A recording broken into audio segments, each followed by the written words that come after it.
Hello there, Assalamu alaikum. This is Sulaiman Ahmed and you are watching our YouTube channel Moto University. আশা করি আপনারা সবাই আমার first মোটো blogging ভিডিওটি দেখেছেন। সেই মোটো ব্লগিংয়ের মধ্যে আমি আপনাদের সাথে শেয়ার করেছিলাম যে আমি আমার অ্যাকশন ক্যামেরার মধ্যে কি সেটআপ অথবা সেটিংস আমি সেখানে ইউজ করেছি। তো অনেকে হয়তো লক্ষ্য করেছেন যে আমার সেই সেটিংসের মধ্যে কিছু ত্রুটি ছিল, যেহেতু আমার ফার্স্ট মোটো ব্লগিং। সেখানে কিছু অ্যাঙ্গেল ক্লিয়ারভাবে আসছিল না এবং ভিডিওটি আমি ওয়াইড মোডে করেছিলাম। তো আজকে আমি সেই ভিডিওর মধ্যে সেটিংসে কিছু চেঞ্জেস এনেছি এবং আমি অবশ্যই আপনাদের সাথে সেই চেঞ্জেসগুলোকে শেয়ার করব যে সেই সেটিংস অ্যাপ্লাই করলে আপনারা কীরকম টাইপের ভিউ পাবেন। তো আমি এখন আপনাদেরকে দেখাচ্ছি আমি যে সেটিংস ইউজ করেছি সেই সেটিংসগুলো। তো আমরা প্রথমে এটিকে স্লাইড আপ করি। আমরা এটিকে ভিডিও রেকর্ড করেছি আমরা 4K 60 FPS-এ। দেন আমরা এখানে সিলেক্ট করেছিলাম রক স্টেডি। এখানে আমরা আলট্রা ওয়াইড মোডে শ্যুট করেছি। স্টেবিলাইজেশন সিনারিওকে দিয়েছিলাম স্পোর্টস মোড। তো প্রথম দিন যে জন্য আমার ভিডিও অ্যাঙ্গেল প্রপারলি আসেনি সেটির কারণ হচ্ছে আমরা প্রথম দিন ভিডিও রেকর্ড করেছিলাম এই রক স্টেডি দিয়ে। আমরা ন্যাচারাল ওয়াইডে ভিডিও করেছিলাম।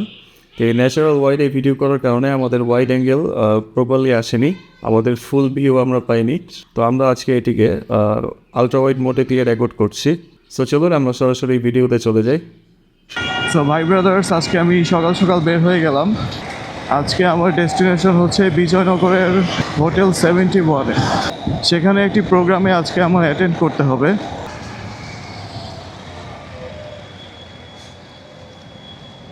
এই জায়গাটার মধ্যে প্রতিদিনই একটি মানবসৃষ্ট জ্যাম লাগিয়ে রাখে। আসলে কোনো ট্রাফিক জ্যাম থাকে না, লোকাল বাসগুলো যে যার মতো করে থামিয়ে রাখে এবং অটোমেটিকলি এখানে একটি জ্যাম ক্রিয়েট হয়।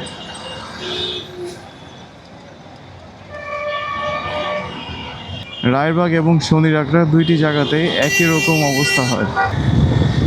যদিও আমার আজকের এই মিটিংয়ে অ্যাটেন্ড করার কথা দুপুর 12টার মধ্যে, তো অ্যাজ অলওয়েজ আমি সবসময় একটু late. Though I ride fast, কিন্তু এখন আসলে আগের মতো অত একটা ফাস্ট রাইড করাও হয় না। একটা সময় বয়সের সাথে সাথে মানুষের জীবনে অনেক কিছুরই চেঞ্জেস চলে আসে।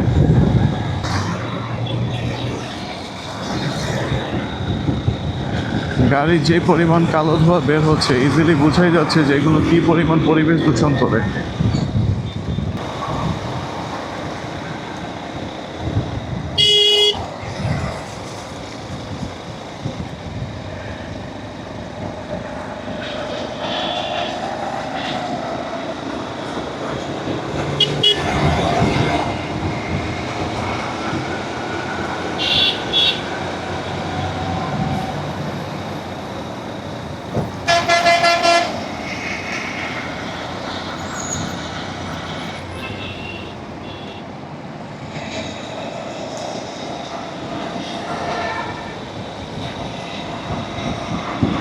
যে কখন ডানে যায়, ডান থেকে বামে যায়, এগুলো বলাই আসলে খুব মুশকিল।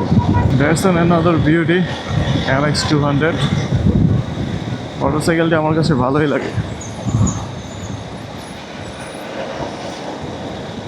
That looks great also. It has the engine of Hornet 2.0. So I think লুকসের সাথে সাথে এটির পারফরমেন্সও খারাপ হওয়ার কথা না।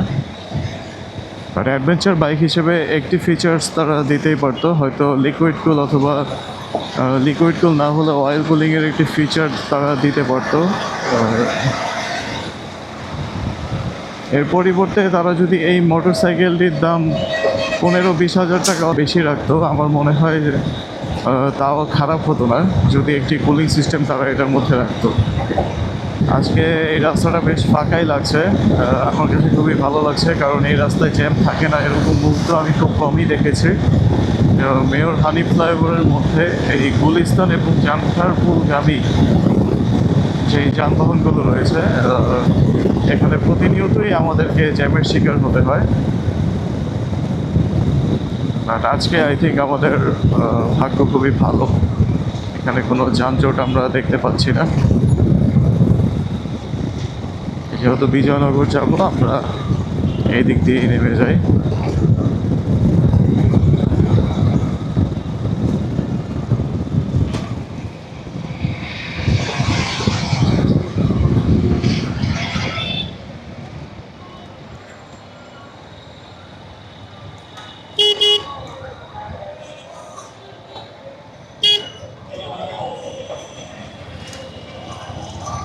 গুলিস্তান আসলেই আসলে আমার মনের মধ্যে যে ভয় ঢুকে যে কখন যেন ক্যামেরা অথবা মোবাইল নিয়ে কেউ দৌড়ে চলে যায়, এটা ভয় আমার মধ্যে সবসময় কাজ করে।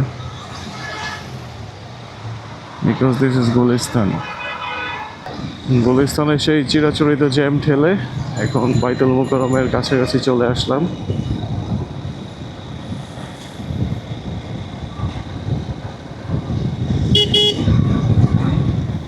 সামনের সিগন্যালে না পড়লেই হয়।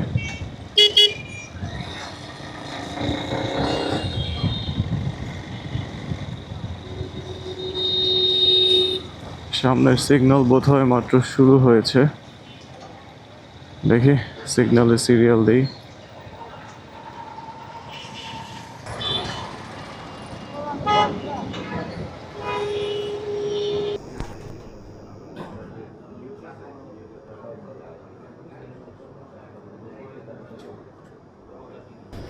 আমাদের একজন business partner Sulaiman Ahmed, mister Sulaiman Ahmed, আপনি কোরআন তেলাওয়াত করার জন্য আসবেন প্লিজ।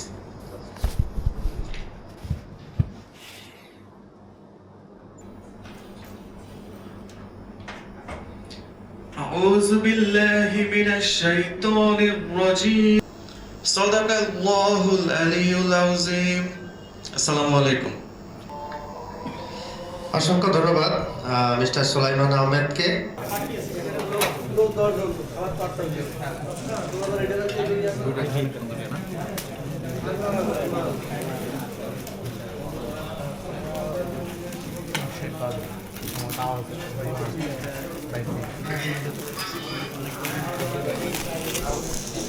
প্রোগ্রাম শেষ করে আমরা এখন বাড়ির উদ্দেশ্যে রওনা করছি।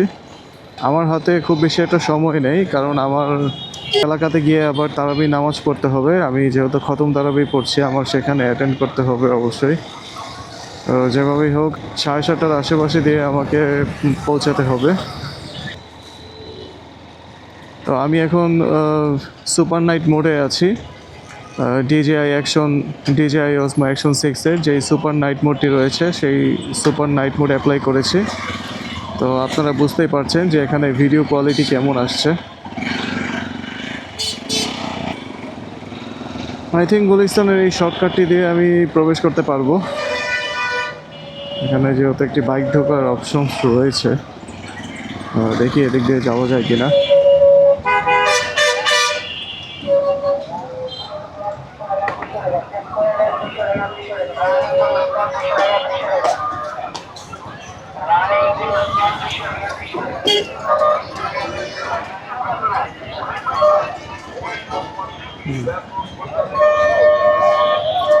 আই থিঙ্ক আমরা এদিক দিয়ে ঢুকতে পেরেছি।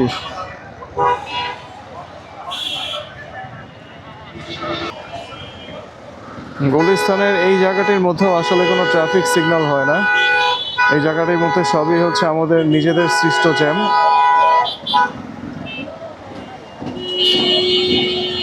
যে যার যার মতো করে গাড়ি ঘোড়া থামিয়ে রাখে এবং যাত্রী তুলতে থাকে। এর মাধ্যমে এখানে মূলত জ্যামের সৃষ্টি হয়ে থাকে।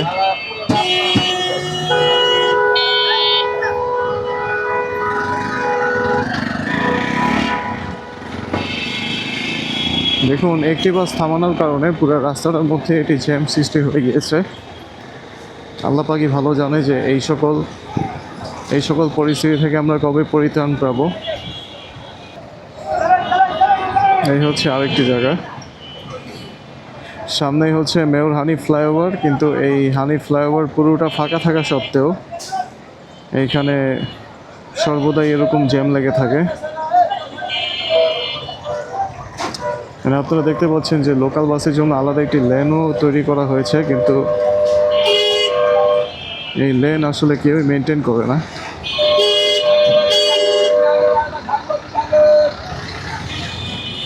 ডান পাশে চাপিয়ে তারা যাত্রী তুলছে। এই হচ্ছে আসলে আমাদের দেশের পরিস্থিতি। এখানে আপনারা দেখতে পাচ্ছেন ট্রাফিক পুলিশও দাঁড়িয়ে রয়েছে। বাই দ্য ওয়ে, দেখতে দেখতে আমরা মেয়র হানি ফ্লাইওভারে উঠে গেলাম।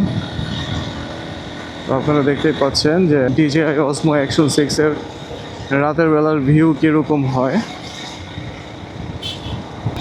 এখানে আমি যে জায়গা দিয়ে মোটরসাইকেল চালাচ্ছি এখানে আলোর খুবই স্বল্পতা, এবং উপরে যেই নিয়নের বাতিগুলো আপনারা দেখতে পাচ্ছেন এগুলো থেকেও খুব বেশি একটা আলো প্রডিউস হয় না। আমি ফ্লাইওভার থেকে চট্টগ্রামের দিকে যাওয়ার পথে প্রথমে পরে সায়দাবাদ যাওয়ার লেন, তারপর পরে হচ্ছে মাওয়া যাওয়ার লেন, আপনার সামনে যে লেনটি দেখতে পাচ্ছেন, এবং তারপর পরে হচ্ছে ড্যামরা অথবা সিলেটগামী ভেহিকেল যাতায়াতের লেন।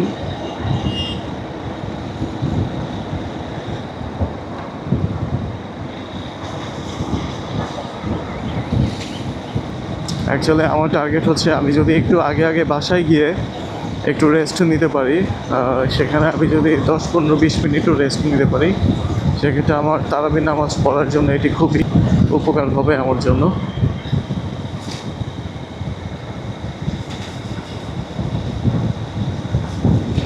সামনে আমাদের টোল প্লাজা।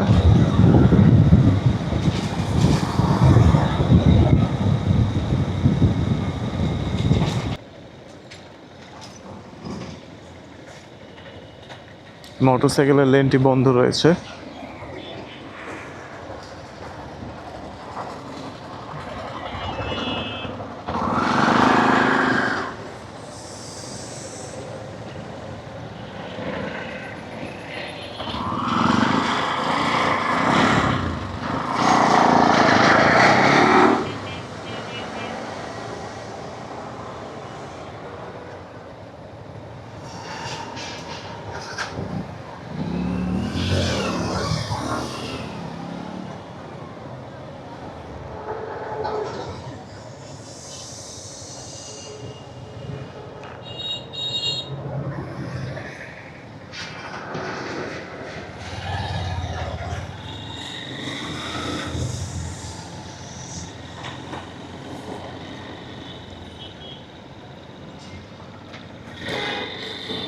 সো ভাই ব্রাদার্স, আজকের জন্য এখানেই আমার ব্লগটি আমি সমাপ্ত করছি। সবাই ভালো থাকবেন, সুস্থ থাকবেন। আসসালামু আলাইকুম।